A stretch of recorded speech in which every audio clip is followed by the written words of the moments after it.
To order, please rise for the Pledge of Allegiance. Pledge allegiance to the flag of the United States of America and to the republic for which it stands, one nation, under God, indivisible, with liberty and justice for all.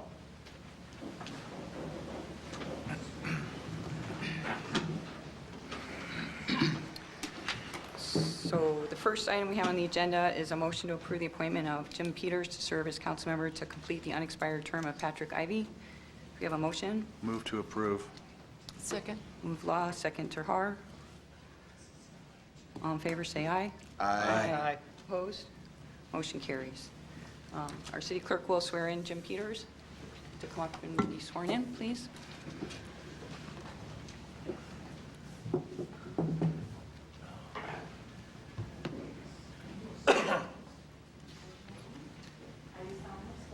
solemnly swear That I will support the Constitution of the United States that I will support the Constitution of the United States and the Constitution of the State of Michigan, and the Constitution of the State of Michigan, and that I will faithfully perform and I will faithfully perform the duties of the office of council member the duties of office of council member in and for the city of Saline, in and for the city of Saline, County of Washington, County of Washington, State of Michigan, State of Michigan, according to the best of my ability, according to the best of my ability. so help me God. So help me God. Thank you.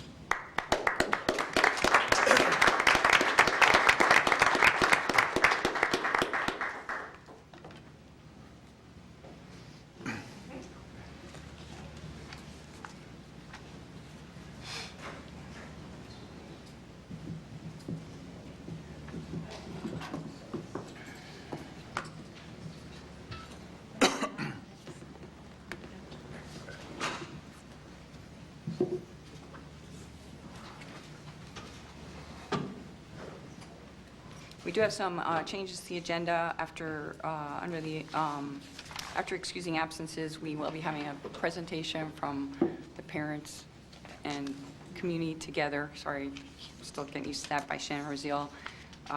So we add that to the agenda. And also, we have on the counter tonight an opportunity for Clean Energy Coalition application for solar grant information, and also saw the appointments to fill the unexpired term of Pat Ivy to the different commissions that have been open.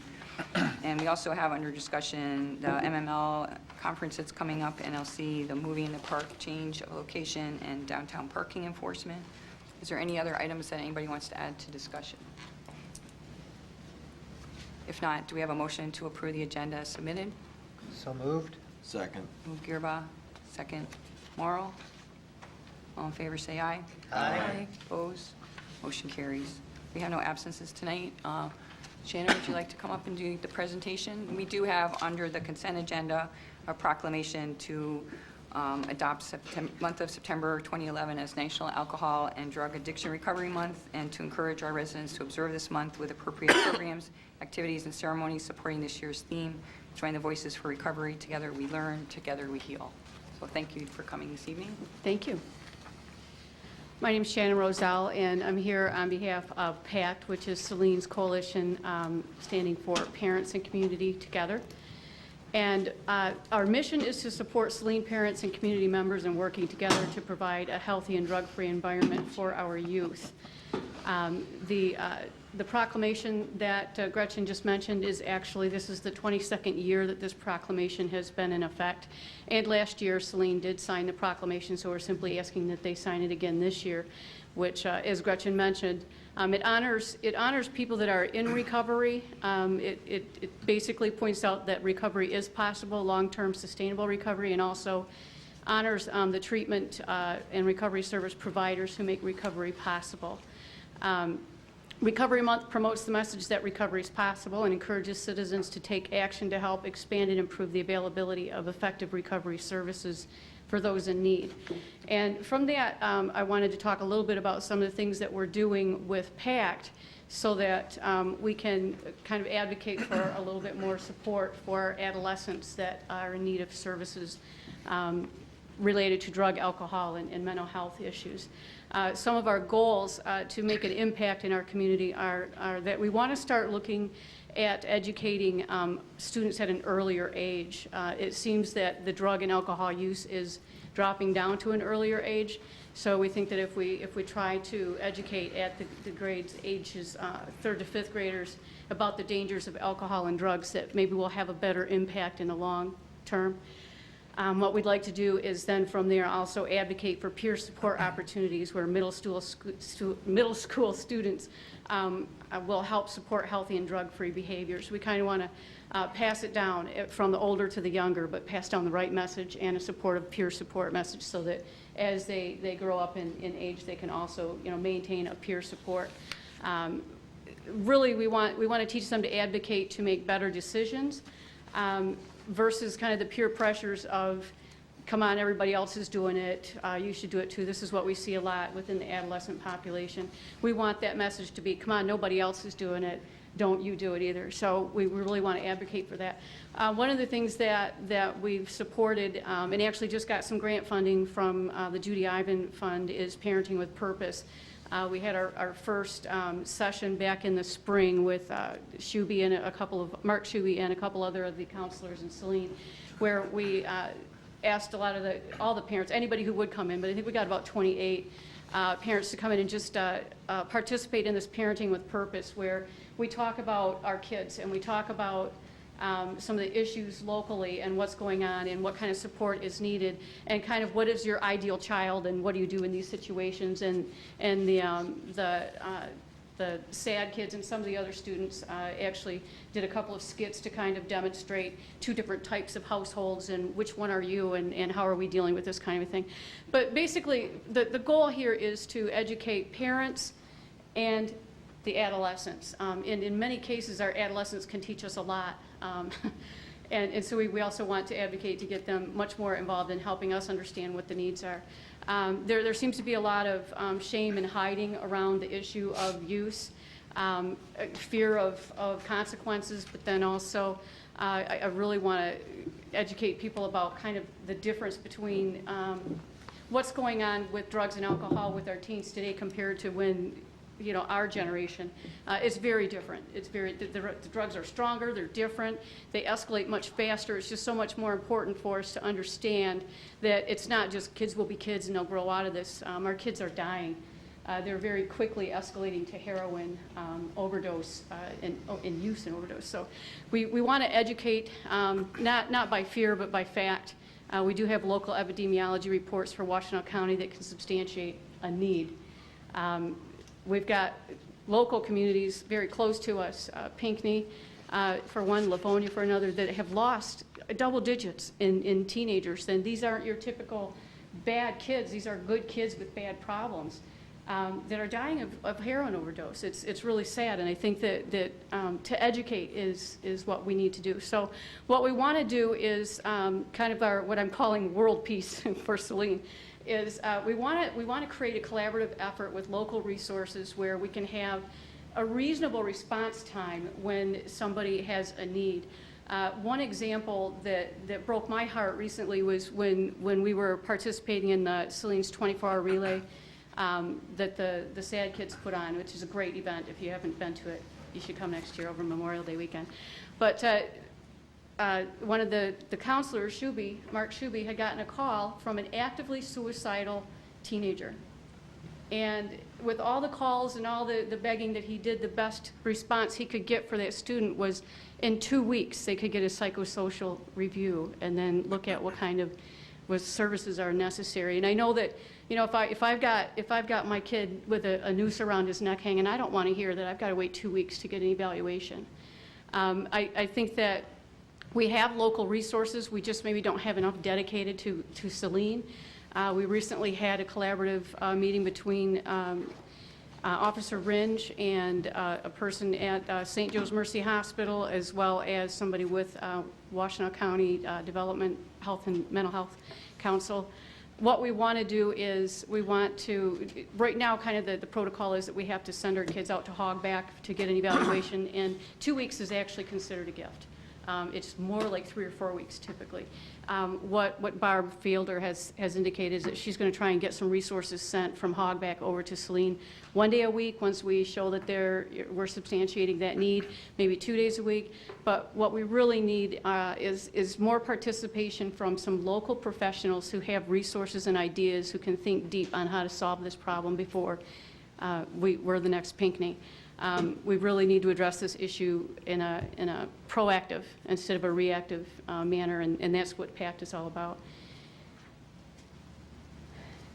We're not asking people to, I know that when you're participating in all these different coalitions and Teen Center and different things, that time can become very, very crunched. And we're not saying that you have to attend every meeting every month. What we're asking is that please attend meetings when you can, and give us input when you can. And certainly, we also do have a website, so that even if you can send some information or learn more about when the next meeting is, so that you could maybe give a little bit of feedback and provide some support, or even if you have a model that works in another community that you'd like to help us maybe implement locally, that's what we're looking for. And this is our website, pactceline.com, www.pactceline.com. And like us on Facebook. Any questions? Any council members have any questions? Not a question, but just a comment, and that is that I've been working with the PACT group recently a bit, not as much as I could or should, but I understand now the depth of the seriousness of the teen problems that we have in the community of Saline. We don't often hear about them because they're not talked about, but we as a community, I think, have failed to marshal the resources that we need to protect our kids, and we need to do something about that, and PACT is a place to start. So thank you for coming. Thank you, David. One And you've more. been a great deal of help to us, David. Thank you. Mr. Law? Just a clarification, and forgive me if I missed it. Did you say, do you have any collaboration with the Youth Council, or is there any effort to maybe give this sort of presentation to them when they start up in September? The Saline area? I would love to do that. I'm not familiar. Is this the same council that you're? Okay, no, I'm not familiar with the Youth Council. But I'm just a suggestion. I think they, of course, made up of teens in the high school, and they certainly have friends, obviously, that Yes. could have potential problems, and just having that presentation that you just gave us, maybe even in a little more detail, might help open their eyes. And I could, Those are the kind of opportunities we're looking for, and we really would love to be able to involve teens, because programs that are for teens should involve teens in designing, because us old people don't really know everything that we need to know about those young people, so they could really help us. And I think that oftentimes when getting support or giving support, a teen will listen to another teen that understands more than they will to an older person. So certainly, if we could bring them into the fold of PACT, we would love to do that. we'll see if we can get you in sometime in September or soon after they start, and maybe Okay. do a presentation. That is That'd be great. excellent, thank you. Do you have a SAD representative still involved with PACT? Yes. A student? Just Shuby. Okay. Because But I know, I our think, students keep graduating. same with our youth council. We I need to think have a some of kind of the a students succession on the youth planning. council are also involved with SAD. I mean, I know that, so I'm sure that there would be some really good opportunity Yeah, we've there. just had kind of the inadvertent, as far as in collaborative towards the 24-hour relay and skits and things like that, but not sitting on a steering committee or board, and I think that we really do need to add that Great, component. okay. Thanks for your presentation. thank Any you. further questions? Keep up the good work. Thank you. Citizen comments on agenda items under the Open Meetings Act. Any citizen may come forward at this time and make comment or question on items that appear on this agenda. Comments will be limited to 3 minutes per person. Anyone who would like to speak is requested but not required to state his or her name and address for the record. Hello, Mary Hess, and it's 11/120 on the dispatchers. Apparently, because of the contract being looked at, it appears that we will be retaining our dispatchers.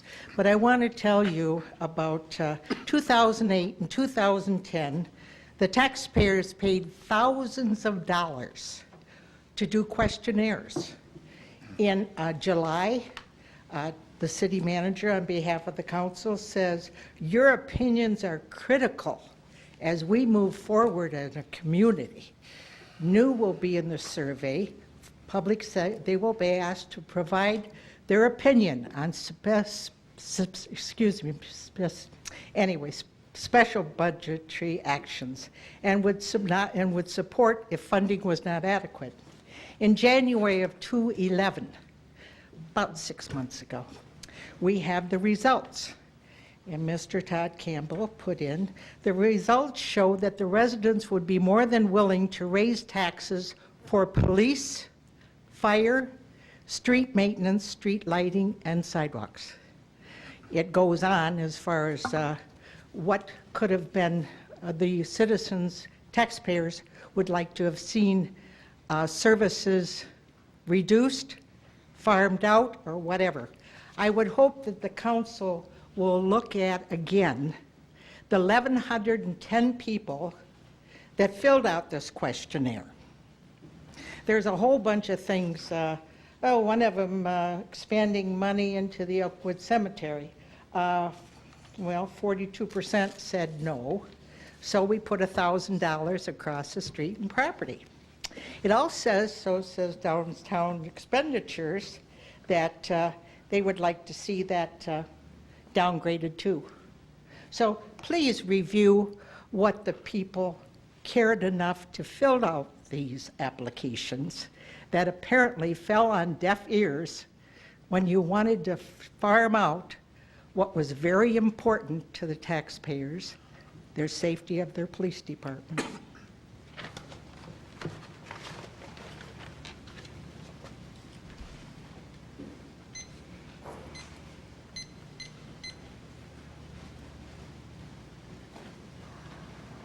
I'm Jim Roth from 186 Anwood Court. I'd like to congratulate Jim Peters being a member of the City Council. I also like to commend Mayor Driscoll for her excellent choices for her past 2 appointments. They've been great volunteers, committed people, committed citizens for the City of Saline, and I trust both of them will represent our population of the city adequately. Thank you very much.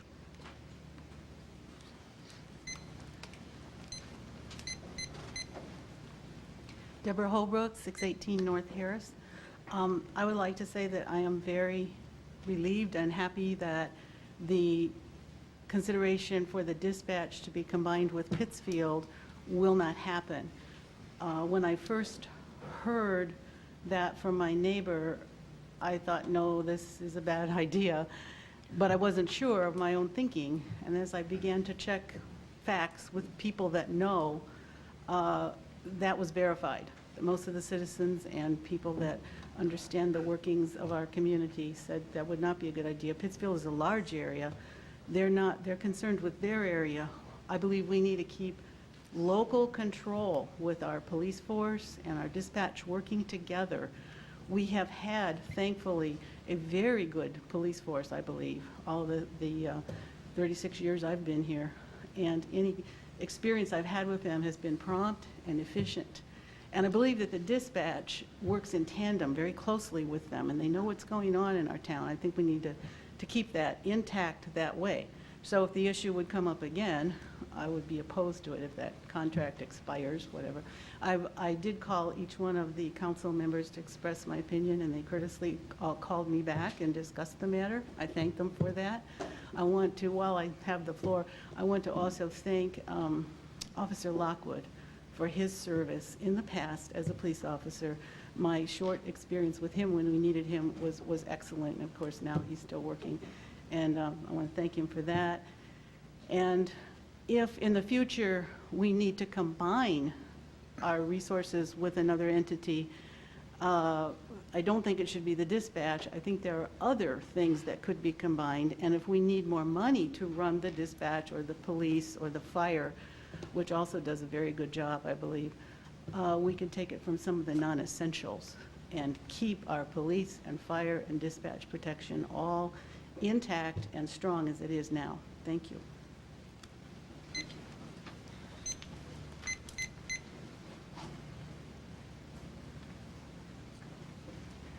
Mary Laronis, 373 West Bennett. Again, I want to reiterate that this is an excellent outcome of this idea that we would combine our police dispatchers with Pittsfield. It seems almost that we're doing it on a technicality. We can't do it because the contract won't allow it. We shouldn't do it because it is not the right thing to do. It's a remarkably dumb idea. So we hope that in the future, if somebody wants to decrease our police force or the police presence for 24 hours a day, check with the citizens before you even begin such negotiations. Thank you.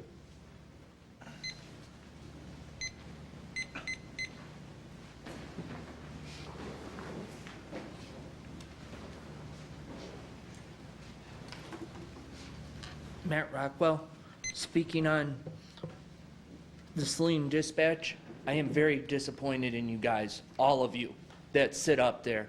You guys did not check with any of the citizens that need the dispatch and the police officers working our streets. You guys are very bad to our citizens out there that work our community. You are a disgrace to what we call America. Thank you.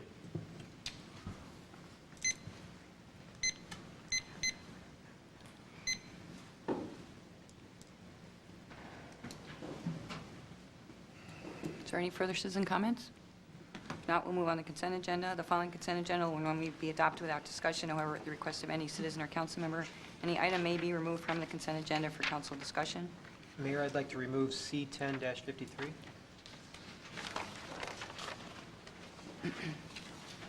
That will go under new business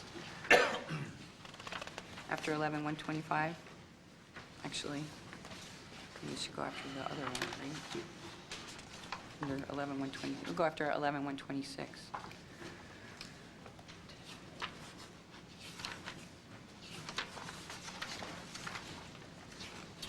Move to approve as amended. Second. Move Rhodes, second Gearba. All in favor, say aye. Aye. Opposed? Motion carries. Under unfinished business, item 11-19, a cemetery expansion, which is purchase of burial crypts. This is a motion to acknowledge receipt of the August 5th, 2011 memo from City Superintendent Engineer Rubel to approve or not approve the purchase of 88 concrete lawn crypts from Wilby Concrete in the amount of $28,333 with payment from the Cemetery Perpetual Care Fund. Move to approve. A motion by Mr. Morrow, second by Mr. Rhodes. Discussion? Mr. Rubel, would you like to? Thank you, Mayor. This is just another step in the plan that started probably about 2 years ago when we put together a preliminary budget, and then we had a task force meeting, and task force looked at the niche proposal, which is moving forward, and looked at and proposed we finished our expansion of those 3 divisions that were platted probably back in the late 70s. And so the last council meeting, we looked at the concept for the retaining wall and the layout. Next step after we purchase the crypts, separately, of course, from the construction project, is to bid out the construction portion, and that contractor would install the vaults after he installs, or at the same time he installs the retaining wall. So tonight we have the proposal for the city to purchase the crypts. We purchase them directly because we can arrange for coordination of their installation, and of course we also avoid paying tax on $28,000.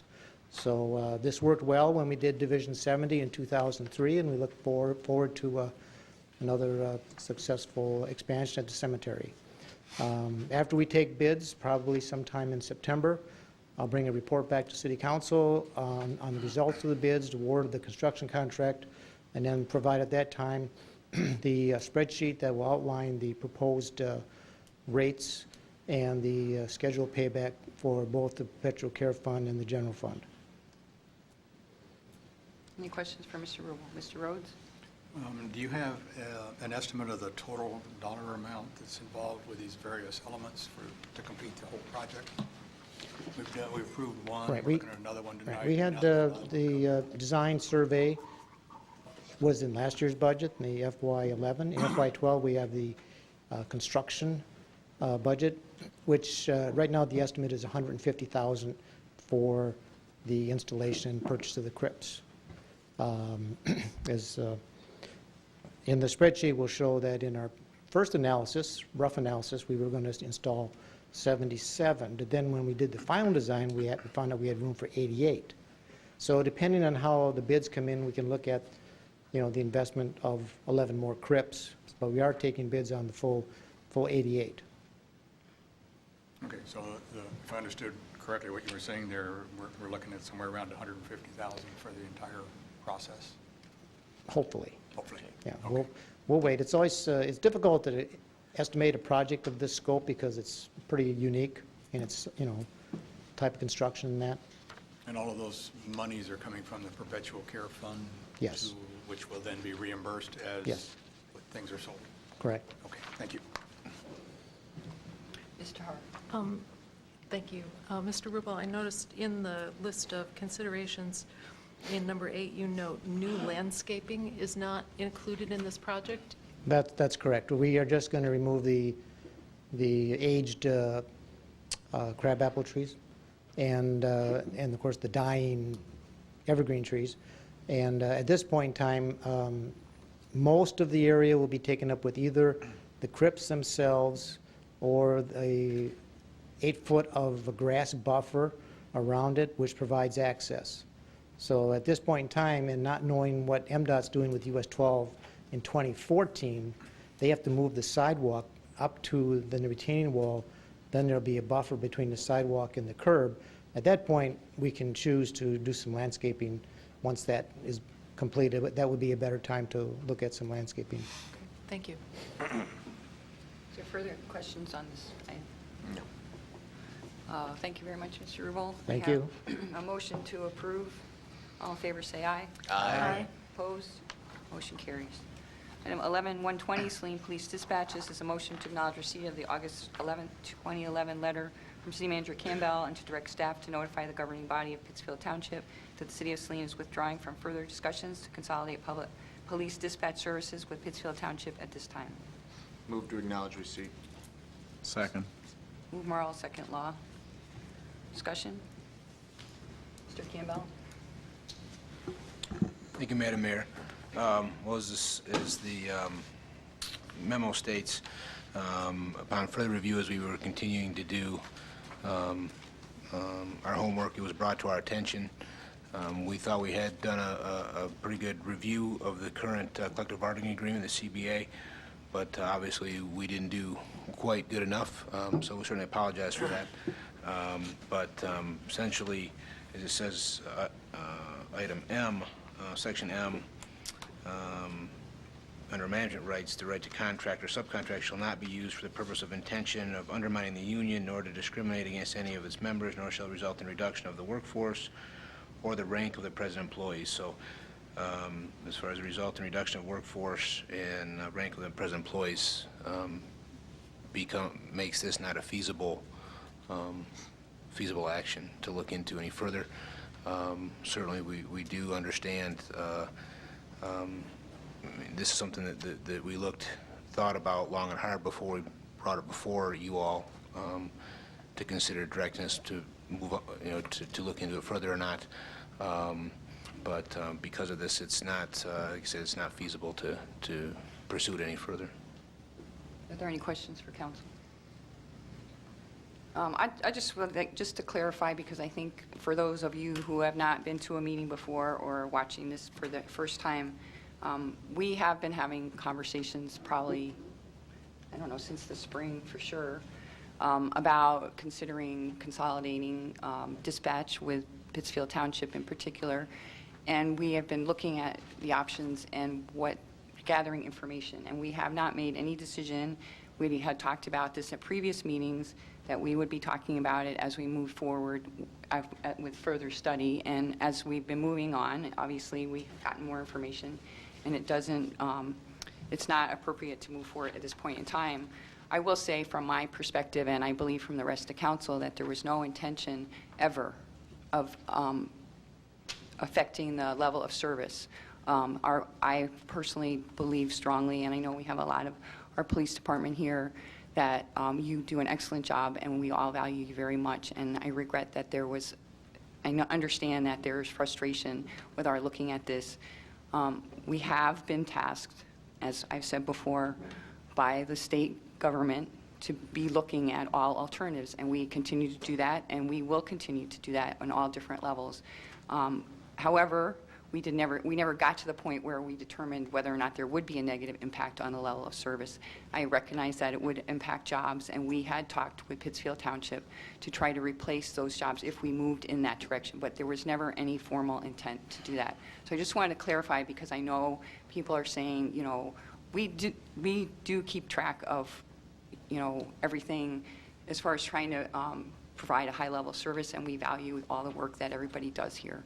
And so I don't know if other council members want to say anything, but I just want to make sure that there wasn't a misunderstanding that we had already made a decision to do something, because that's sort of the perception that I'm getting, and we were not at that place.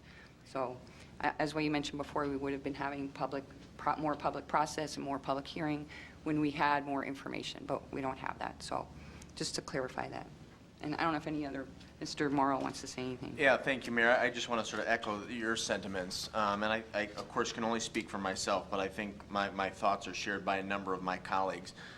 Again, to echo what the mayor just articulated, no official decision had been made, and many of us, including myself, were intentionally reticent on stating opinions publicly regarding the possible consolidation and privatization of Saline Dispatch with Pittsfield Township, because we had not yet received an official report and analysis from city staff. And I, for one, ran for city council to make decisions not based on ideology and emotion, but to make data-driven decisions. And so I was waiting to see the data.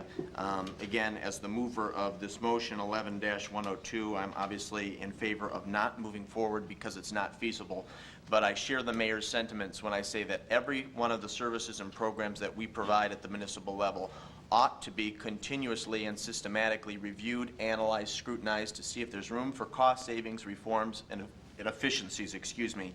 I think we owe nothing less to our citizens and our taxpayers. So again, I will be in favor of this motion. But again, to clarify, because some people don't want to believe it when it comes from the mayor's mouth, so believe it when it comes from mine.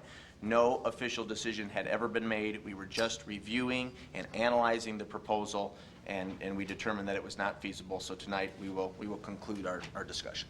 Thank you. Is there further discussion on Mr. Gearbuck? Yeah, I felt that it was our due diligence to look at and assess all of our operations, and the only way we can do that is to do some studies to look at them. Not saying that we're going to subject ourselves to having less services, but when we look at something and we decide we're going to cut it, if we decide that we're going to protect our fire and our services, we're going to remove other items, and I want to make sure that everybody understands why we're protecting some of these items versus the other ones, and what the quality of living will be affected by that. We want to keep ourselves safe and protected, but we may have other things that we're going to take, and we need to look at those with a wise decision. There was no decision made ahead of time. It was something to gather information, and I can't make a decision without appropriate information from our staff, and they needed to do a diligent look into that. So I felt that was an appropriate thing that they did. There's no further discussion. We have a motion to acknowledge receipt and to direct staff. So all in favor, say aye. Aye. Aye. Opposed? Motion carries. Under new business, item 11-121, the community event Harvest of the Arts Oktoberfest. This is a motion to acknowledge receipt of the August 4th, 2011 memo from the Saline Downtown Merchants Association and their application for a community event use of public ways for Harvest of the Arts Oktoberfest. To acknowledge receipt of the August 10th, 2011 memo from Police Chief Bunton and the August 10th, 2011 memo from Public Works Director Fordyce to approve or not approve the 7th Annual Harvest of the Arts Oktoberfest to be held downtown on September 23rd and 24th as applied for, including authorization for the beer wine tent utilizing North and South Ann Arbor Streets and parking lots number 1 and number 4, subject to the following conditions: that the traffic engineer issue the required temporary traffic control orders for the street closings, that a permit be obtained from MDOT for the closing of the left turn lanes on Michigan Avenue. 3, that a certificate of liability insurance be provided by the Downtown Merchants Association with the City of Saline as an endorsed additional assured party for this event. 4, that a certificate of liquor liability insurance be provided by the applicant for the beer wine tent with the City of Saline as an endorsed additional insured party. 5, that all temporary signs are subject to approval by the building department before being placed, and 6, that all fees over and above normal operating costs for the porta-johns and hand washing stations be waived. Move to approve. Second. Move Rhodes, second Gearba. Yes. Discussion.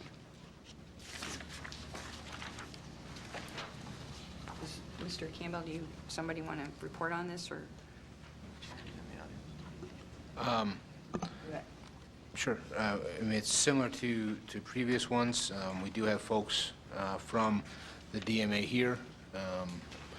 So if they would like to come up and discuss in a little bit more detail.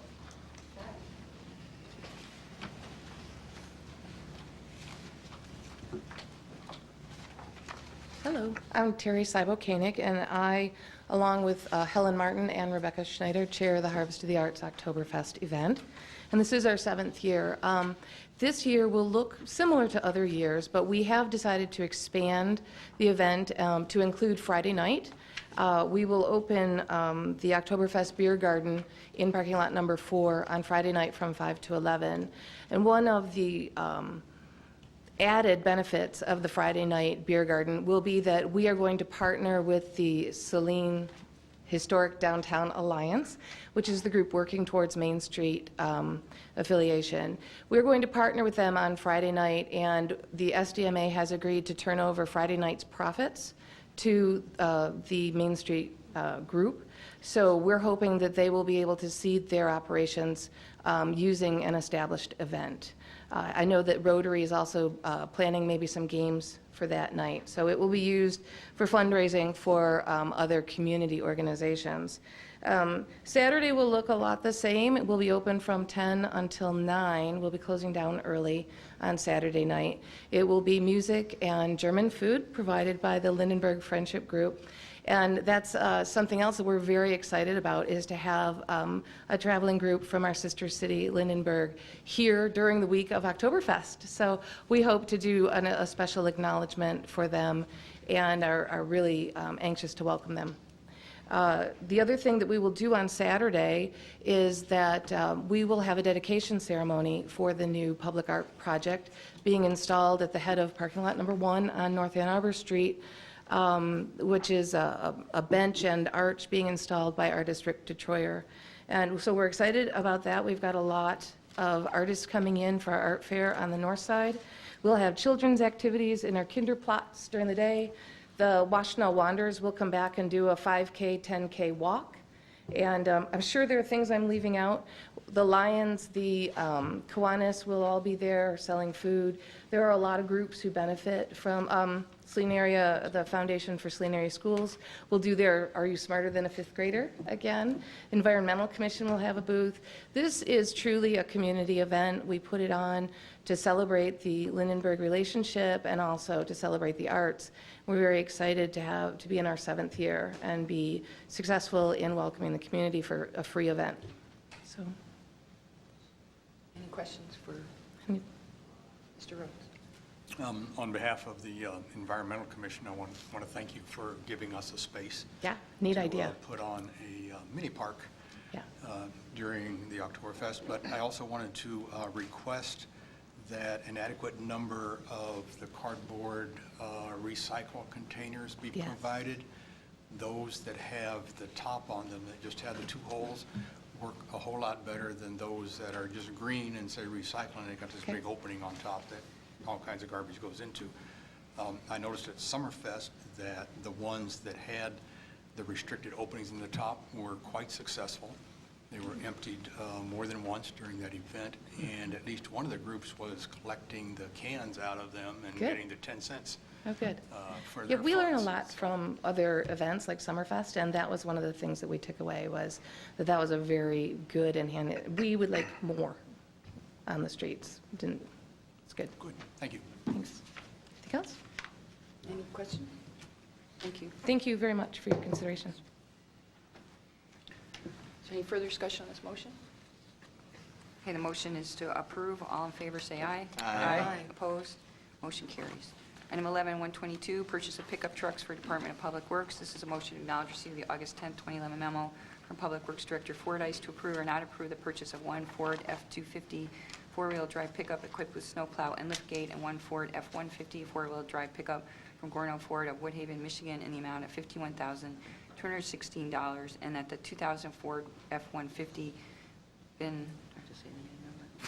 VIN number as written be declared surplus property, and authorize or not authorize it to be sold at the next auction by sealed bid or by internet sale. Move to approve and authorize. Second. Morrow to approve and authorize, second by Mr. Har. Discussion. All in favor, say aye. Aye. Opposed? Motion carries. Item 11-123, a CARES grant application. This is a motion to acknowledge receipt of the August 10th, 2011 memo from Parks and Recreation Director Scruggs to authorize or not authorize staff to apply for a CARES grant in the amount of $12,000 for aquatic flotation equipment. We have a motion? Move to authorize. Second. Move Rhodes, second Kirbach to authorize. Carlos here. Would you like to speak to this?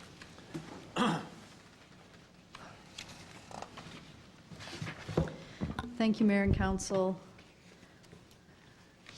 We're just seeking approval to apply for a CARES grant. They're due August 26th to the Community Ed Department. And I put the 28th, but it actually is the 26th, which is a Friday. And our plan was to apply for some aquatic equipment. You might be familiar, we have some inflatable equipment right now. It's an inflatable dolphin and inflatable water volleyball net. Well, this equipment is kind of the standard now in like different water parks and places like Splash Universe in Kalahari and Wolf Lodge and things like that. But this is not an inflatable piece of equipment. It's more of it's a foam or a chlorine-resistant, harder plastic. It's not plastic, but it's foam. But it's not. It's very sturdy. It's not pickable, where kids can pick at it and break it, or inflatables where the seams come apart after a while and deflate and things like that. What we would like to apply for is a 42-inch sea turtle that is anchored to the bottom of the pool. It would be in the shallower end of the small pool, and then an 8-foot snake, which has 2 anchors, and it's near the deeper end of the small pool. But it's a lot of fun. Kids like to play on this. They can climb on it. It actually is a very strenuous activity, from being in the water and climbing up. So it's great physical activity for the kids. It's entertainment, and and what we're trying to do is provide interesting things for kids and families to do, and this would be one piece of equipment that would achieve that, and as well as a water basketball, or they call it a pool shot, that goes on the side of the pool deck, and you can play basketball. So it provides more activities. It's something new and interesting, and obviously we're trying to attract more people to use the facilities. We plan on, we've talked already to some of the school groups that use our facilities. They're very much in favor of this because it provides more activities for their groups to use. That would be the young adult program that use the pools consistently all through the school year and in the summer. Community Ed, who brings their day camps to our pools for field trips. Our groups, we have outside groups that use our facilities too. So it would be a very nice attraction. And we're also seeking out partnerships with our service groups, Kiwanis Club, Lions Club, and Rotary. We're approaching them to see if they would be interested in helping out financially, because a lot of these groups have interest in kids' physical activities and providing healthy activities for children. So we have not heard back from them. We have a little bit of time to put that component of the grant request together. So we're hoping we can have some type of a partnership with some of the area groups. Any questions? Mr. Love? Ms. Scruggs, the 2,000 from area service organizations, would these be the organizations, Kiwanis Club, and that you're? Correct. Okay, that's what I thought. Just one. Mr. Rhodes? I had a question about the method of fastening the anchors to the bottom of the pool. From two perspectives, I guess. One is so that it wouldn't be too much of a protrusion, so that somebody swimming or doing whatever in the pool wouldn't bump up against them when they're not in use. And the second is some assurance that we're not going to have future leaks from however those things are fastened into the concrete. Right. We've already talked with, I believe it was Splash Universe, and also Traverse City, the Grand Traverse Resort. They have these pieces of equipment.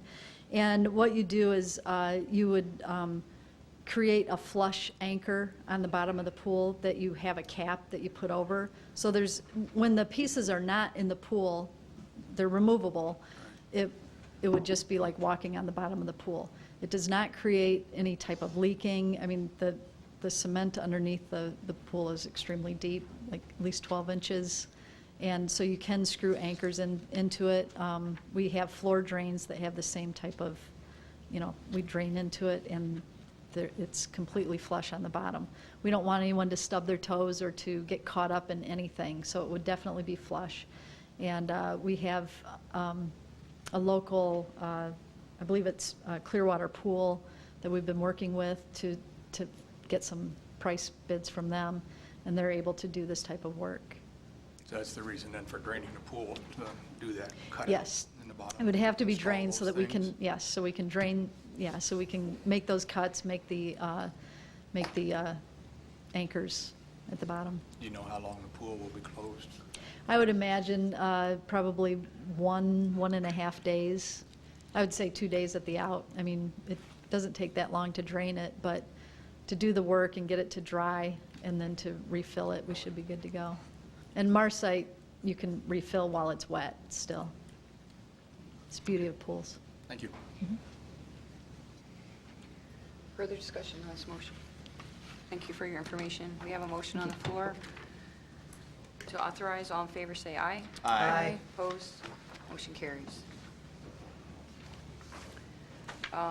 Item 11-124, DTE Street Lighting Project. This is a motion to acknowledge receipt of the August 10, 2011 memo from Public Works Director Fordyce to authorize or not authorize participation in the DTE Mercury Vapor to LED Streetlight Conversion Demonstration Project funded by DTE Capital, and to authorize or not authorize the city manager to sign any necessary documents required by DTE. Do we have a motion? Move to authorize and authorize. Second. Move Morrow, second Rhodes. To authorize and authorize. Discussion? Mr. Fordyce.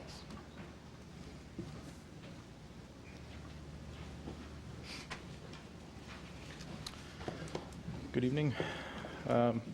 Staff became aware of an opportunity to get involved with DTE on this conversion project probably about 4 months ago, and kind of lobbied some of our contact within DTE, and we were then selected. The grant provides up to $50,000 of DTE money to convert mercury vapor street lamps. There are two options in the program. You could either convert to high-pressure sodium or to LED. And after reviewing the cost of that a little bit, we decided to go with LED because there's an ongoing significant cost savings after that conversion. All of the street lights in Saline are owned by DTE, and we pay an operation and maintenance fee.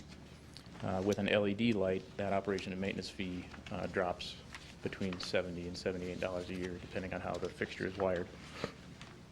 So we sat down with DTE and looked at the map of where the mercury vapor lamps are located in the city, and tried to select some corridors where we'd have a full line of the same kind of light, because there's a fairly distinct visual difference between an LED light and a mercury vapor lamp. So we've got listed the streets there and a map showing those locations. At this point, we have 58 street lights proposed. 56 of those would be paid for by DTE. 2 of them would be paid out of TIFA funds, because one of the stretches. North Harris has a tiny little sliver of a TIFA district in there. We opted to use those funds for that so that we could extend it further in other areas. And this cost estimate at this point is fairly conservative. So there may be an opportunity to go further once we get these installed. And the street we're looking at, if we do have additional funds, would be Mills, but that selection depends on how many more lights we get. If there's only enough funding for 2, then we're going to try to find like a court or a dead end where we can do 2 fixtures and not just have a couple of oddball fixtures out there. After this conversion is complete, we will see an ongoing annual savings of about $4,300. Mr. Morrow. Thank you, Mayor. Mr. Fordyce, thank you for your memo and your presentation. As you know, I've always been pretty enthusiastic about the installation of LED lights in our downtown. I'm interested, assuming that this motion passes this evening, and my assumption is that it will. What's our time frame moving forward? When do we suspect that the new lights will be installed? DTE, and I'm not sure if this is their deadline or some deadline imposed on them. They need to spend this money this calendar year. Okay. So it'll be done fairly soon. Any further questions? Ms. Tahar? Yes, thank you. This is a DTE demonstration project. Does that mean there are any special requirements of the city or restrictions on the project because it's a demonstration project? The only restrictions are simply the parts of the city that have mercury vapor lamps. Because the fixtures are all owned by DTE, it was really just kind of and eventually they're going to have to do some kind of conversion of all of the mercury vapors. But what they want to do is get a few significant conversion projects under their belt and just kind of, it's basically kind of a learning program for them to see what's involved in this large-scale conversion and get some feedback on the fixtures. So we don't need to do any kind of reporting or tracking or matching money or anything like that. Okay, thank you. Mr. Gearba.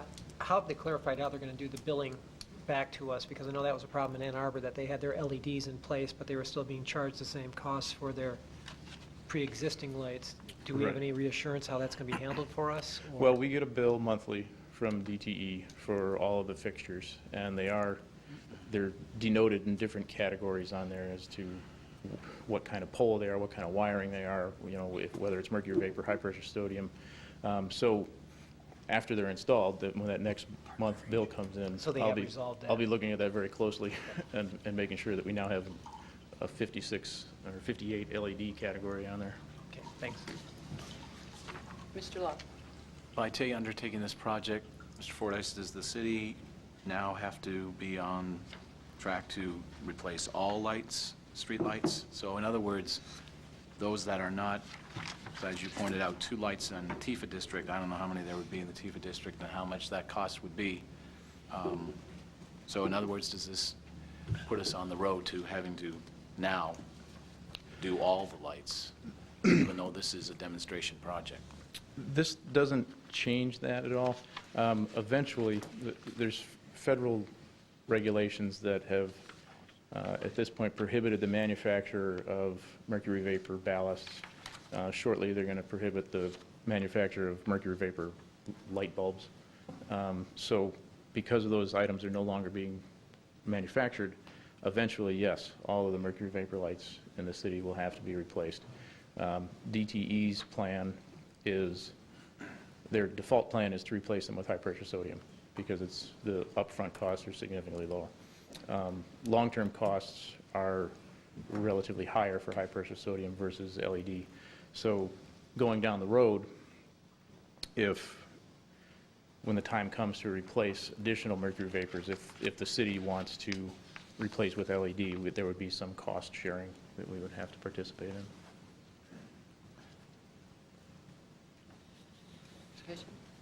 Mr. Rhodes. 2 things. One is, I'm assuming these new light heads will reduce the light scatter that Yes. we have now. Mhm. So that's a good thing. And the other is just curiosity. I wonder why the per fixture savings is dependent upon whether it has underground or overhead wiring. The tariffs are based on DTE's long experience with the different types of fixtures, and I think basically it is when there's a problem with the underground wiring, it's more expensive to repair. The overhead wiring is out in the open, easy to get to, so if there's a problem with that wiring, it's easy to repair, less expensive. I also, I'm on a board with the head of the DTE, can't remember his name, and I was talking to him about underground wiring. Mhm. He said it's actually, they lose more heat, more energy, which totally doesn't make sense to me. It's more expensive for them operationally, Huh. which seemed really backwards, but That does that's seem what he odd, told me, but so. I guess he would know. Yeah. So that might have something else to do with it, too. Okay. Any further discussion? Thank you, Mr. Fordyce. We have a motion to authorize and authorize. No further discussion. All in favor, say aye. Aye. Opposed? Motion carries. Item, you don't need to go anywhere. You're back. Item 11-125, a grant application for bicycle infrastructure. This is a motion to acknowledge receipt of the August 10, 2011 memo from Public Works Director Fordyce to either authorize or not authorize staff to apply for a Bikes Belong Community Partnership Grant in the amount of $10,000 for assistance in funding the library Brecken non-motorized path. Move to authorize. Move to her. Do you have a second? Second. Second, Rhodes, to authorize. Mr. Fordyce, thank you. Became aware of this grant just Tuesday last week via SEMCOG, and took a quick look at the application materials, and at first glance I thought it's too short a timeline and too many restrictions to put something together. But then I looked at it a little bit further and realized that we already have a project going that meets all the requirements, the Library Brecken Park non-motorized pathway. So figured we might as well go for it and try to apply and get some additional funding for that project. One of the significant requirements of this grant is that the project be a partnership between a government agency and some type of nonprofit agency. So the library and the city meet those terms. So it seemed like a pretty good fit. Any questions for Mr. Fordyce? I'd just like to say thank you for your being aggressive on getting grants. We always like to find grants, especially get them. Yeah. I know applications, time consuming. So if there's no further questions for Mr. Fordyce, we have a motion to approve, to authorize. All in favor, say aye. Aye. Opposed? Motion carries. Item 11-126, Clean Energy Coalition application for solar power grant. Mr. Campbell is going to do a verbal report. This came in late, so I want to... Thank you, Madam Mayor. Yes, received an email originally middle of last week from Michigan Municipal League, and they had been approached by the Clean Energy Coalition to help get support by member communities for this project for promoting solar photovoltaic. We would actually be, again, this is a grant project with the U.S. Department of Energy, and this is called the Sunshot Initiative Rooftop Solar Challenge to Induce Market Transformation. And we would actually be in Phase 2, as my understanding, information that they received from Michigan Municipal League. Phase 1 is, I think they have 4 or 5 communities that are very active, proactive in environmental alternative energies activities such as solar. But then Phase 2, if council decides to go in this direction, would be to help support and come up with some general language, whether it be local or state law and policies, procedures to promote the solar alternative energy. It talks about, should this grant be awarded, Clean Energy Coalition, the City of Saline intends to take action ensuring a senior staff member is identified as the point of contact to represent our community at the table. We already have that with Mr. Fordyce. Participation, and the commitment includes participation as a leader and follower in adopting a common set of solar PV photovoltaic-related codes, zoning, permitting, and financing tools, contributing to other collaborative efforts to help induce statewide market transformation, assist in demonstrating measurable progress. Also, just as point of clarification, I did ask a question. They are not looking for any financial contribution whatsoever. Certainly, yes, it would be time, staff time, but you know, currently they're not regulated in the city. We treat them as any other project, for instance, as far as site plan approval, and whether or if it's something that's where a solar array next to a house, for instance, we would treat that as like a review for an outbuilding, a storage shed, that type of thing, or on the roof, potential, you know, one potential height issues if they were to occur, depending on the height of the array. But currently, we don't, like I said, we don't have, even the Michigan Building Code is fairly neutral, and it doesn't specify any specific things towards that. So, so I do, again, I apologize, try not to walk things out if we don't have to. This came about late, and we're able to finally get some clarification. And this, actually, the letter before you, the letter they had sent last week was actually in reference to Phase 1, and I called them and said, I don't think this is the one we want to provide, or that they want us to provide, which they clarified and sent this new letter today. So it's for your consideration. It's actually dated July. Yeah, that was today, yeah. Well, then, oh, thank you. So you know it was today, it's just they, obviously in the wrong month. They also, they had asked that apparently they need these for the grant application no later than the 18th of August. Are there any questions before we do move on to the motion? Mr. Law? Is this similar to other attempts that we tried to get funding or grant approval for the solar panels on the city hall roof, or is this a whole different ball of wax? My understanding, it's a whole different ball of wax. This is for promoting and trying to come up with a standardized process or rules, regulations to promote solar arrays, photovoltaic projects around the community, around the state, and it even talks about around, you know, nationally around the country. Or policy. Right. Not implementation of projects, it's a policy, addressing policy issues in communities. To help promote solar. Star. Thank you. My understanding of Clean Energy Coalition, other projects, is that they generally look for a number of communities to partner together in applications. Is this one of those cases, so that Saline would be one of a number of cities cooperating in? Correct, that is correct. And do you know who the other partners would be? I do not. Okay, thank you.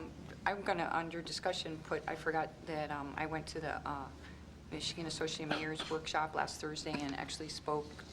There was a speaker from Clean Energy Coalition, and I will be reporting out on that. I think there's some opportunities besides this. So it's not really relevant to this motion, but especially in light of the fact that they're in our backyard in Indian Arbor. It's a statewide initiative, Clean Energy Coalition. So anyhow, I don't know why I brought that up, but there's some great opportunities there. Mr. Rhodes. Having just sat through the work session on assessments, property assessments and things, I would hope that one of the things that this group recommends is that at least for residential photovoltaic installations, that they not be taxed as a property improvement. That would certainly be a way of encouraging individuals to install these units. Okay, so are there any other questions for Mr. Campbell? Okay, we'll move on to the motion. This is a motion to acknowledge the verbal report from City Manager Campbell to support Michigan's Clean Energy Coalition on their application for the U.S. Department of Energy, U.S. DOE Energy Efficiency and Renewable Energy, EERE, Sunshot Initiative Rooftop Solar Challenge to induce market transformation grant, and to commit to work collaboratively with Clean Energy Coalition and the U.S. DOE to implement Phase 2 of this project. Move. So move. Second. Rhodes, second Tahar. Discussion? All in favor, say aye. Aye. Opposed? No. Motion carries. Off the consent agenda, under new business is item 1053. There's a motion to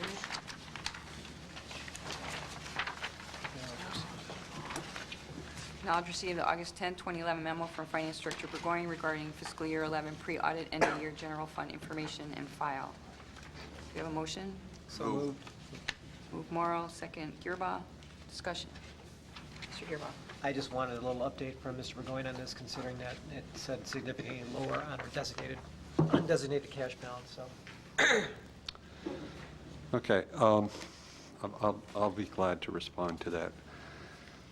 It turns out that our state revenue sharing last year, in looking back on it, due to the timing of the payments, we actually got an extra payment last year. So it looked as though the state revenue sharing last year did not go down, but actually it did go down. It would have had we not had that extra bump. We usually get quarterly payments, but sometimes they're not timely. They're off in timing. And last year, they were more grouped together, so we actually got an extra bump. This year, we felt the full brunt of the reduction. In the following year, this is only part of it, but I'm just going to stay with the theme of state revenue sharing for a second. In the following year, in FY12, we have $60,000 put in for the Economic Vitality Program. But actually, on their website, the state shows 100,000, almost 101,000, if we do all three components. So that's one item.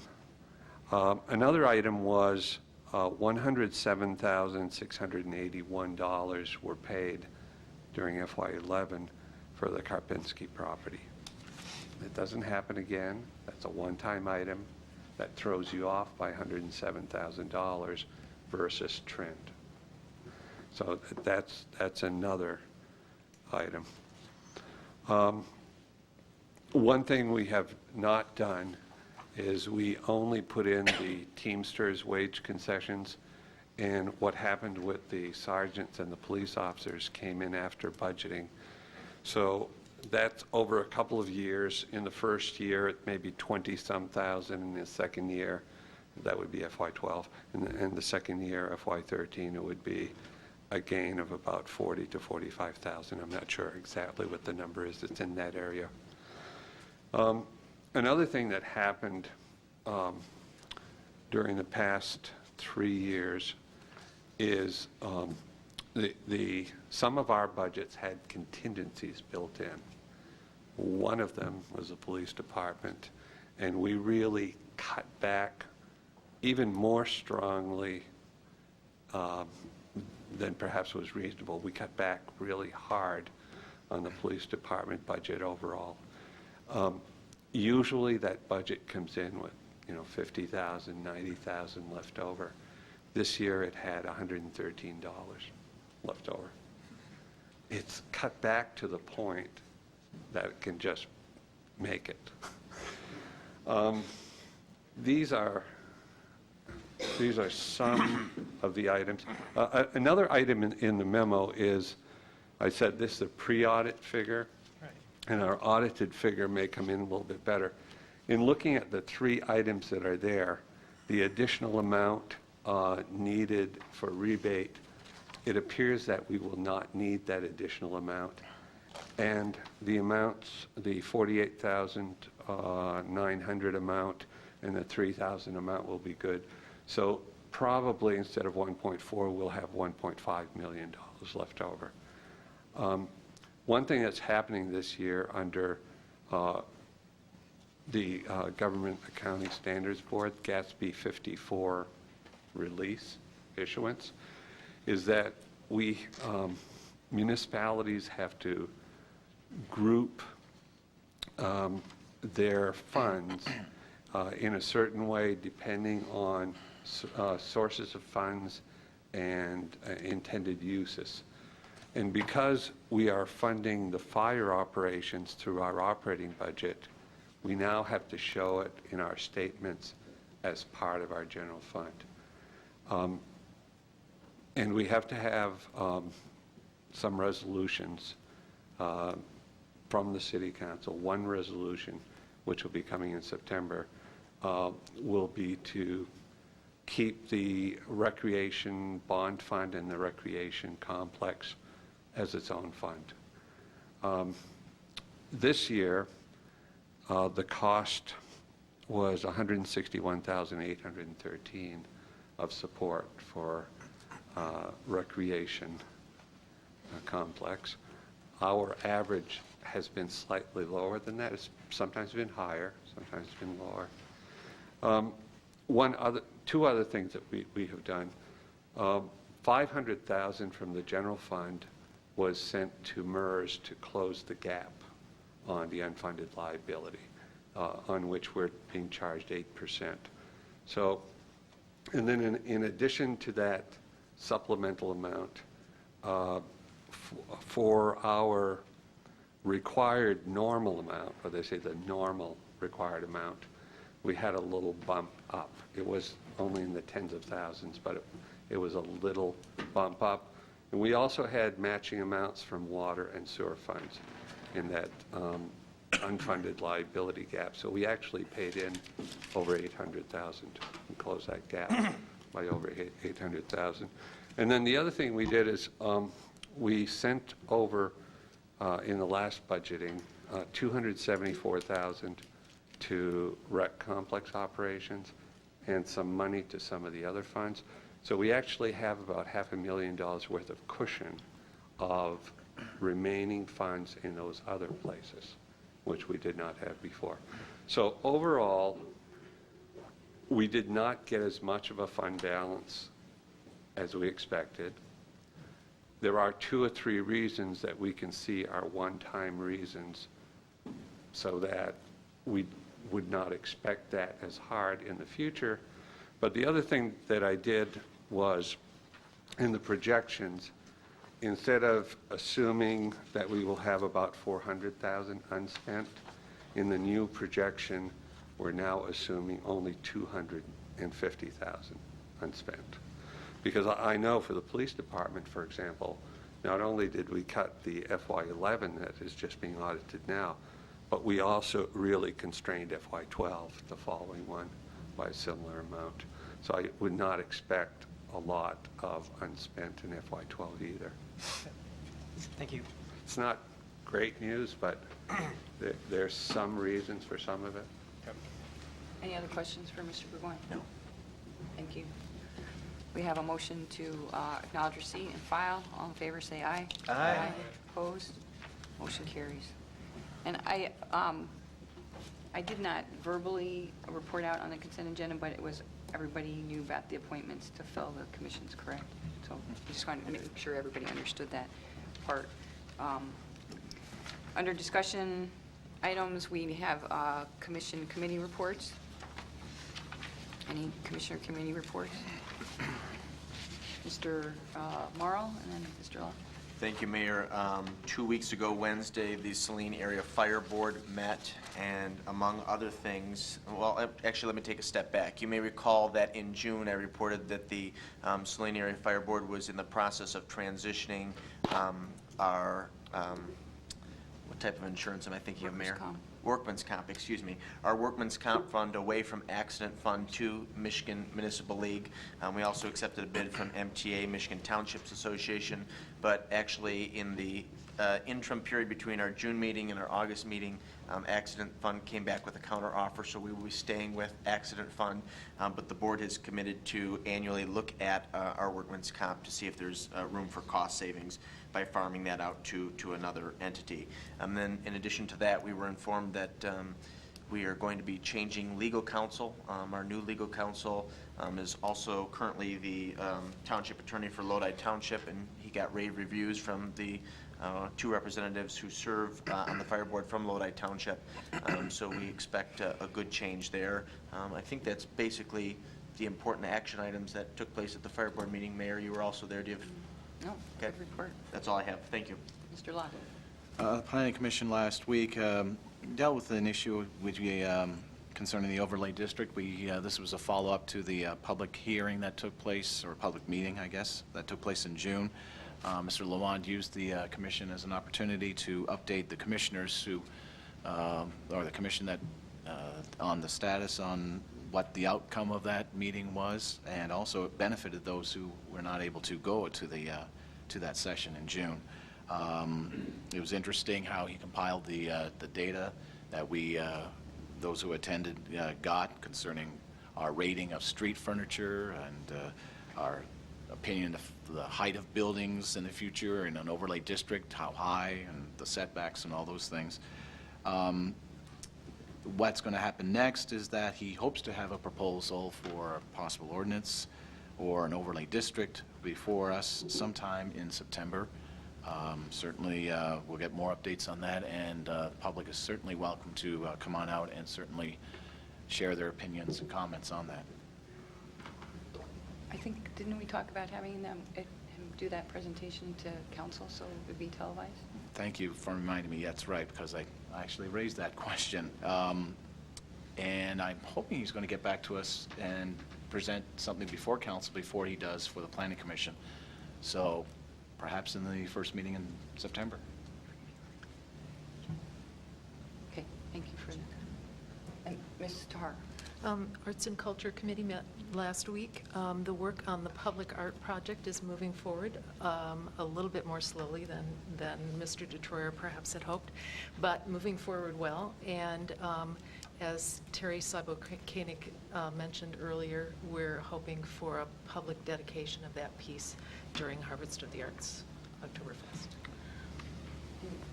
Wasn't there another? Yes, there was the sculpture walk work has been set aside for the moment so that Mr. DeTroyer can give us full attention to the public art project, which is entitled, now has a title, Seats of Our Heritage. Oh, nice. Okay. Any other commissioner committee reports? Are there reports or other announcements? Mr. Rhodes? The Saline Area Historic Society will have their vintage truck and tractor show this Saturday at the Rensselaer Farm from 11 to 4. And the whole community is invited, of course. Should be a good time. And there will be a brief ceremony between 12 and 12:30, probably about a quarter after 12, to present a certificate of appreciation to the city. And so all of City Council and city staff are invited to attend that between 12 and 12:30 this Saturday. And the other thing that I had was I attended a meeting of the River Raisin Watershed Council yesterday afternoon at Mary Laronis's invitation.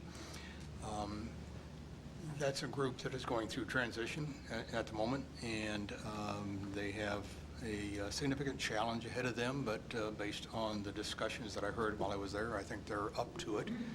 And, you know, we're going to look forward to hearing more from that Watershed Council about what they're doing and accomplishing and how it is that the city of Saline benefits from it, because we do provide some financial support for that group. Mr. Morrow?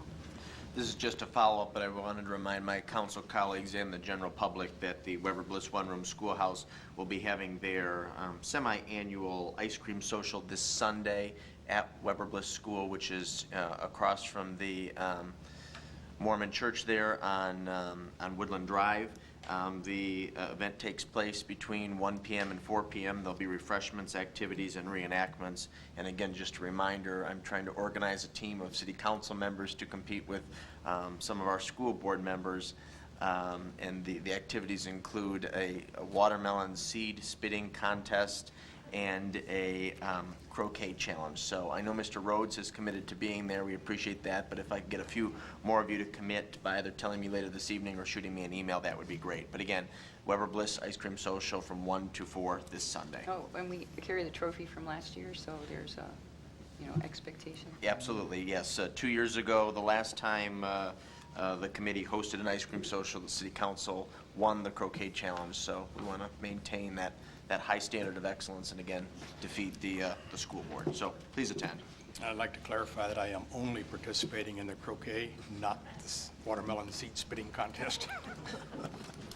Okay, are there other reports or announcements?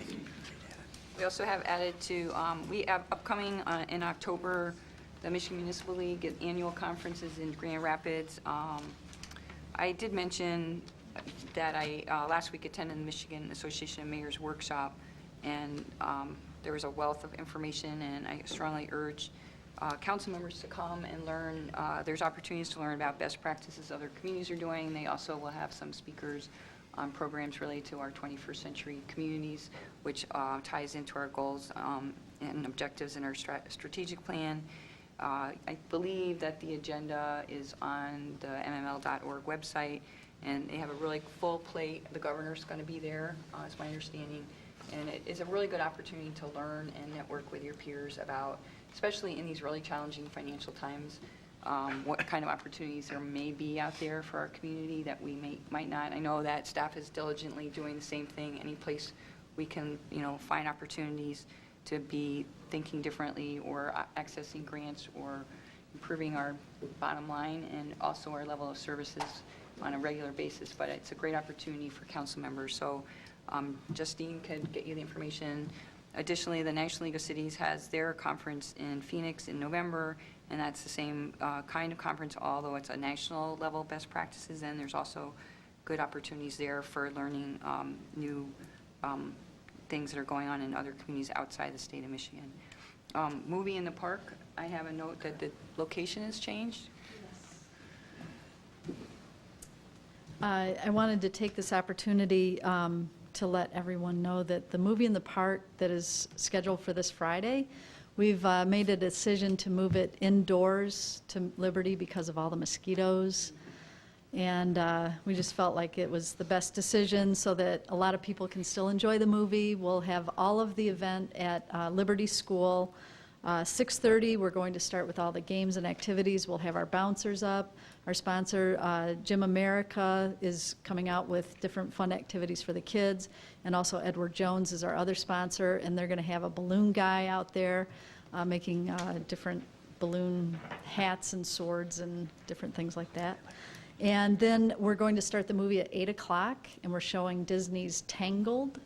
So it should be a lot of fun, but we're moving it inside to get away from all the mosquitoes. Thank you.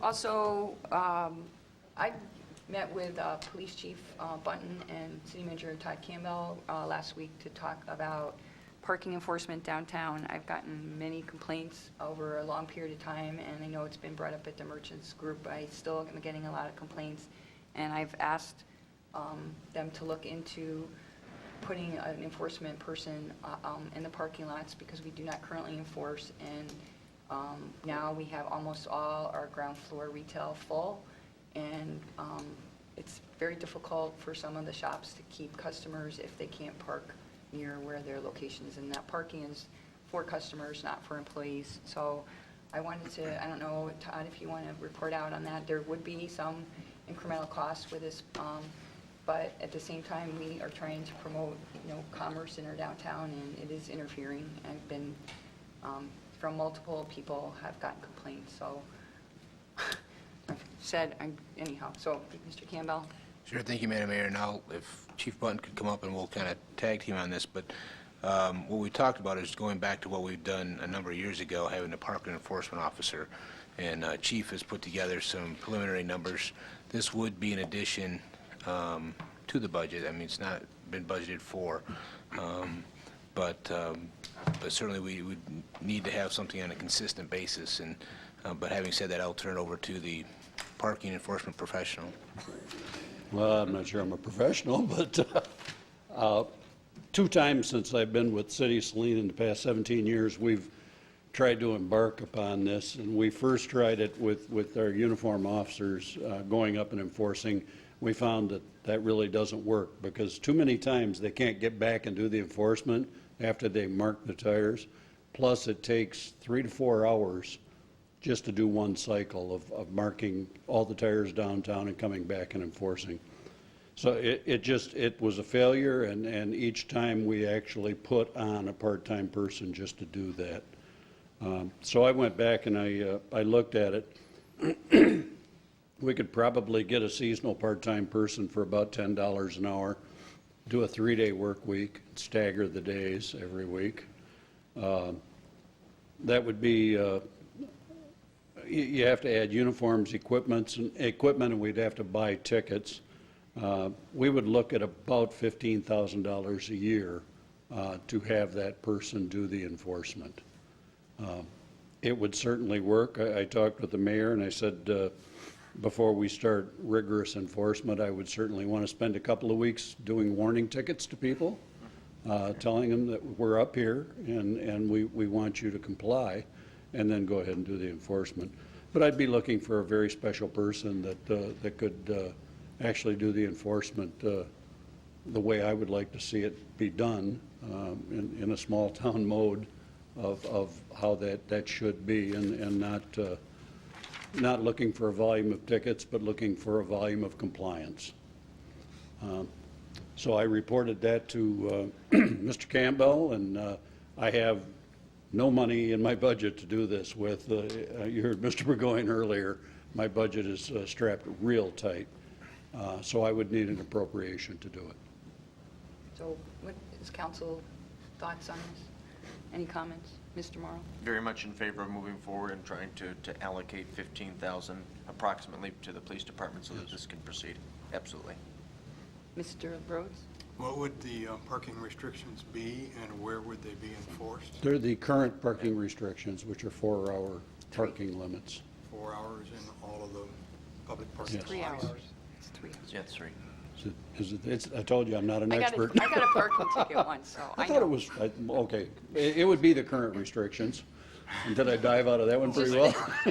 We wouldn't change any signage, we would just enforce. And the whole idea here is not to be, big brother, or, be like, I really, this is not to make people not want to come to Saline. The idea is that now that we have all these shops and, it's very difficult. And also the other thing is there's a few more floors that on the street level that are going to be filling up. But this is a way for us to help analyze parking capacity for users as the community continues to grow. And if there does, there's a lot of different reasons. But I urge staff to make sure that this is friendly enforcement and not, oh, yay, we got you. Exactly. So, and we've talked about hiring a position that would be that type of position. Or would it be just in the public parking lots? Yes. And there's timed on the street as Right. well. Well, where it's timed. Yeah, where the existing signs are. I'll have to pay attention to existing signs now, I guess. Done that. I guess you and I both need to go up and look at them. Mr. Law. Chief, how soon, if this is a go-ahead, would you have this person on staff and started and going? And I'm just thinking if there was some pre-publicity, if you will, besides our friendly folks in the media, to let the public know that this is going to be happening. I agree, and I would move forward with it as quickly as possible, but it would require finding somebody, doing the interviews, hiring somebody, so it would be a few weeks before that could ever happen. And on my next question, on that person who you would be looking at, $10 an hour, I know unemployment and all that is pretty high, but the qualifications you'd be looking for, I don't know if you want to just quickly tell me what you're looking for in this kind of person. I know someone who's not going to be threatening in any way to, scare people from going downtown by being aggressive in ticketing, but That is what I'm looking for. I'm looking for a good person, somebody that is nice, that can do a job of enforcement without making people very angry. Anytime I ever got a ticket, it made me a little angry, but I didn't hate the person that did it. That's the kind of person I would be looking for.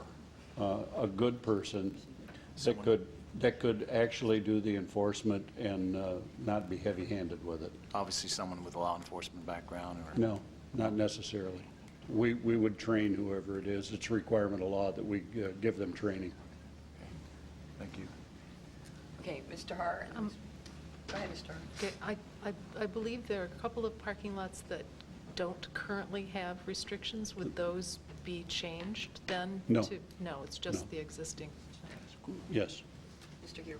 No, I was just going to say, I look forward to that just from the perspective of really looking at the individuals that may be parking in fire lanes or just things that may be potential danger or whatever, but the other part of it, maybe the more repetitive offenders, not necessarily just one day we go out and nail everybody, because I think it's just better to keep the Right. ones that are really causing the problems. They're the ones that really should be the ones that are addressed. So I think if And you that's train kind of someone my that way, goal. that'll be the approach. That'd be Yes. great.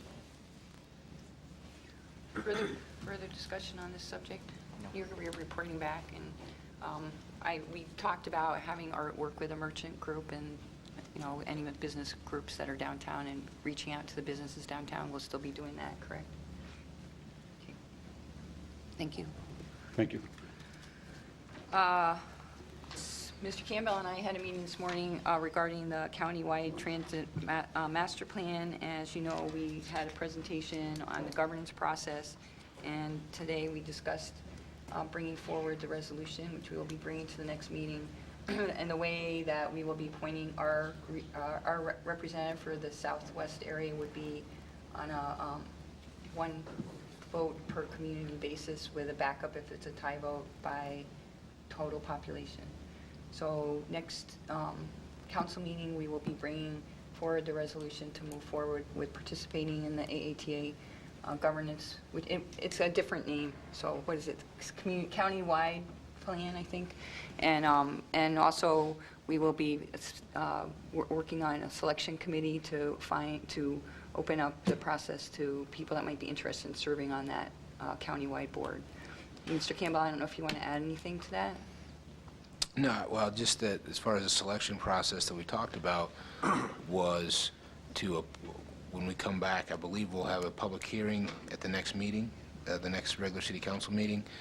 And then at that same meeting later on in the agenda would have for your consideration whether or not to join in and with the Public Act 7 resolution and agreement to participate. And at that point, I believe it also talked about appointing one person from the city of Saline to participate in the selection process. So to vet all the applications, all the folks that would be interested in serving in that capacity on the board to represent the group, our group that we would participate in.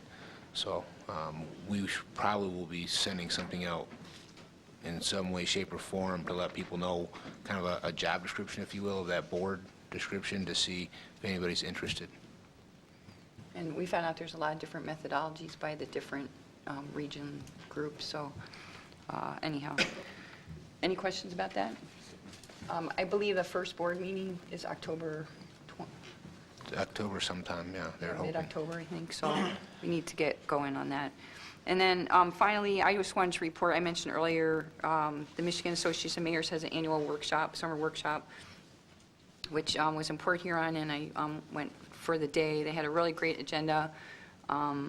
Some of the things, I got some feedback, and Todd and I are going to follow up with, one of the mayors got a grant for a farmer's market pavilion of $275,000, and also a $40,000 grant for physical activity. I believe it's a low-income community, so I'm not sure we would be competitive on that, but certainly we're going to look into that further.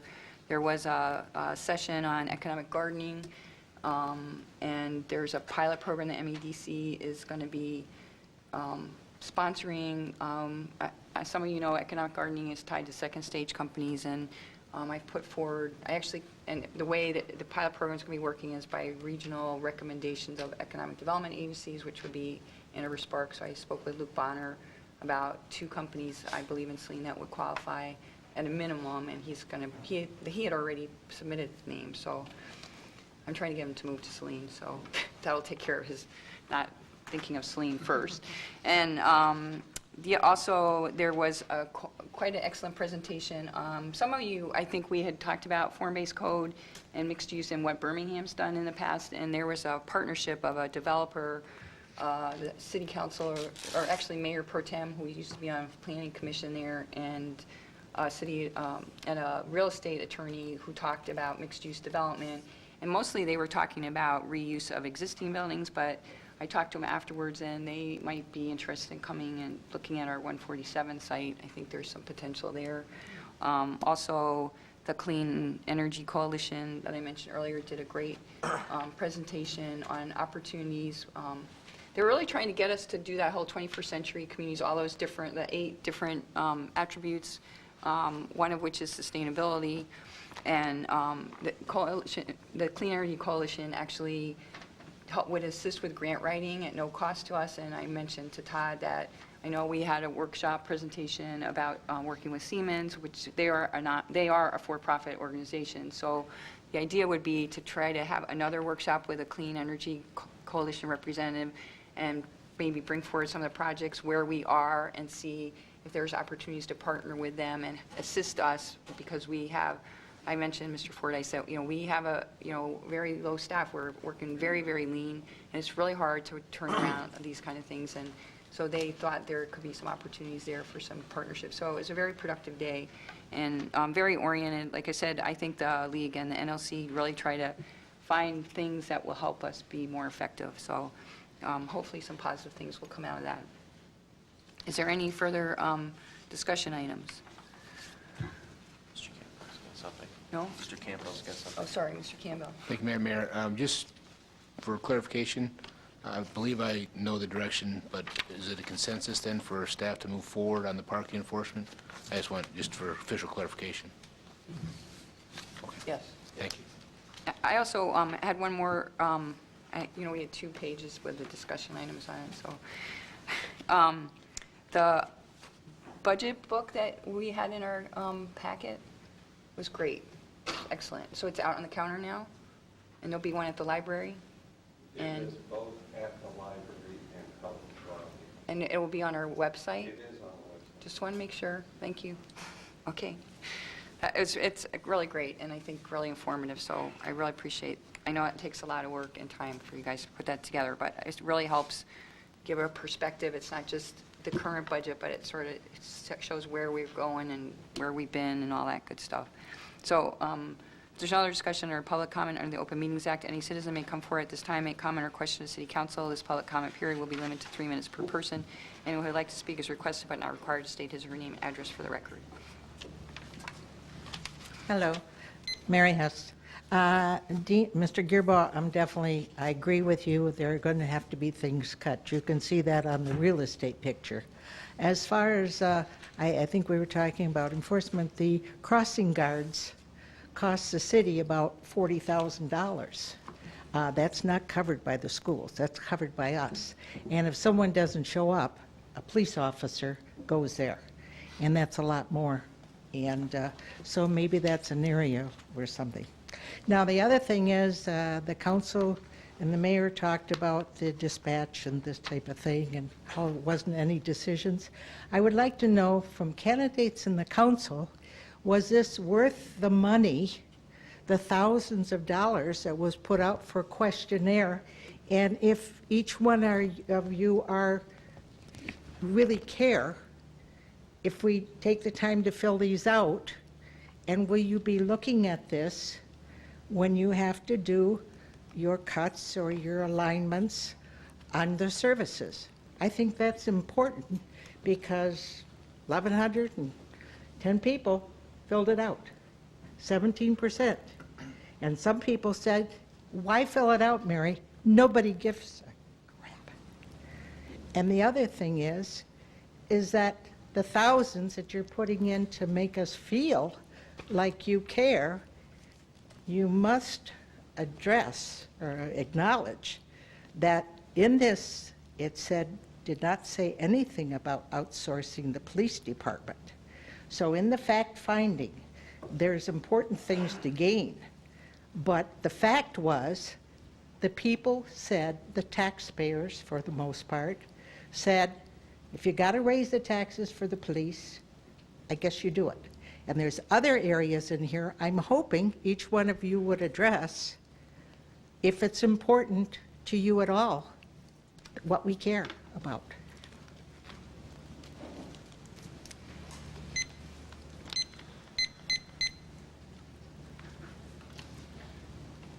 Matt Rockwell, I think you guys should not even think about putting police enforcement for parking enforcement on the streets. It's immoral. It's not right. We don't need it. We didn't have it 2 years ago. We don't need it now. It's just wrong. I don't know what you guys are thinking of up there. You guys don't think. That's the problem. Along with the chief, he doesn't think.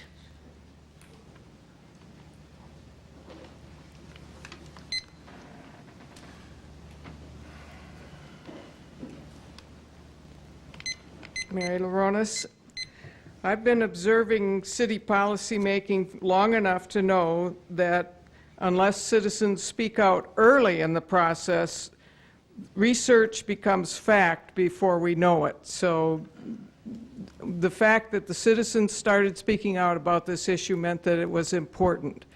It wasn't that we felt, as far as I know, no one said or implied that any decision or agreement regarding the police dispatching had been made.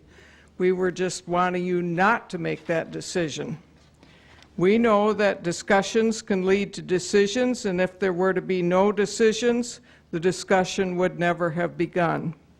There are plenty of areas in which you can regionalize and talk to neighboring communities, recreation, transportation, bike paths, et cetera, et cetera. Don't start with the police department. Thank you.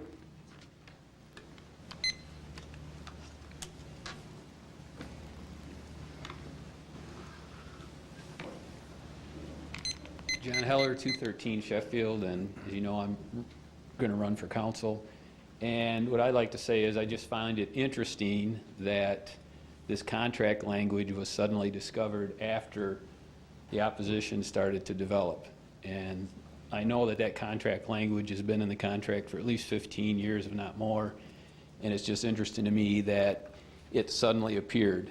And I have to echo Mary's comment that the police department is a core service, and I don't think it should be threatened. And in contrast to Mr. Morrow, I don't need any data to decide whether or not that should be the last thing that's cut. And the same with Mr. Gearball. I don't think it needs to be cut, and it should be the last thing to be cut, and there's no need for any data to be analyzed or anything else. It's something that the city should provide and continue to provide. And as far as the state government goes, I don't believe in blackmail. And I don't think we need to comply with the blackmail that's being applied to the state government. We have our own taxes, and they should be used to provide city services, and one of the basic city services is the police dispatch and the police department. And that's what, if I'm elected, that's the way I'm going to decide. I don't need to have any data. I don't need to look at data. I know what my position is, and that's my position. Thank you.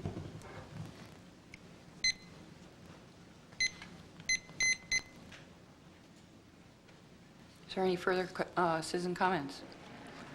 Is there any business to come before the Saline City Council?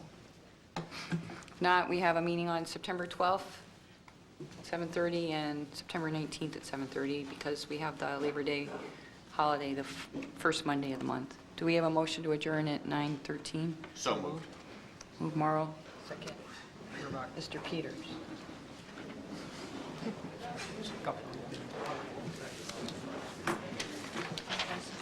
All in favor? Aye. Aye. Sorry about that, guys.